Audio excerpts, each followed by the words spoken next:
जय श्री जगन्नाथ। मोर कोटि कोटि ओडिया जगन्नाथ प्रेमी भक्तवृंद को सादरे प्रणाम जनाऊँगी।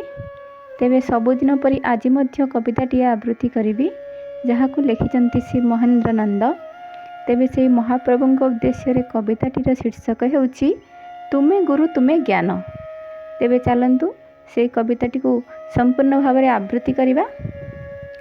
वेदर ओंकार शब्दर झंकार तुमे नाद तुमे ब्रह्म तुमे पुण्य ब्रह्म तुमे महाशून्य तुमे गुरु तुमे ज्ञान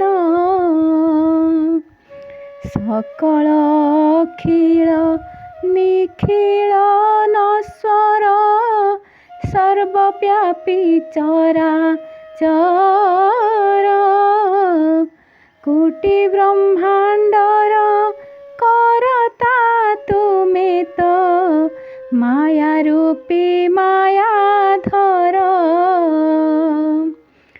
जीवन पवन जनम मरण सब तुम इच्छा बड़े मुको निमित्त करिकी रखिछ केवल तो मात्र करे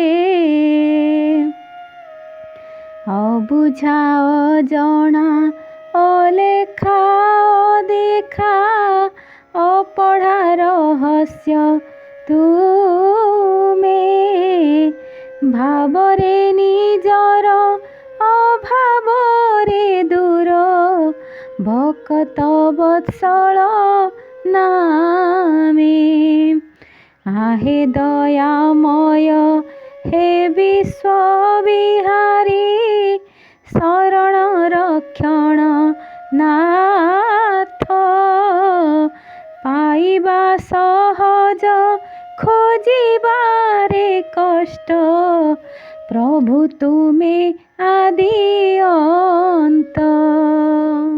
तेबे दर्शक बंधु आज एक नुआ स्वर में मुझे कविताटी को आवृत्ति कली। कविताटी केमिति लागिला ता निश्चय जणेबे। रहिली। जय जगन्नाथ।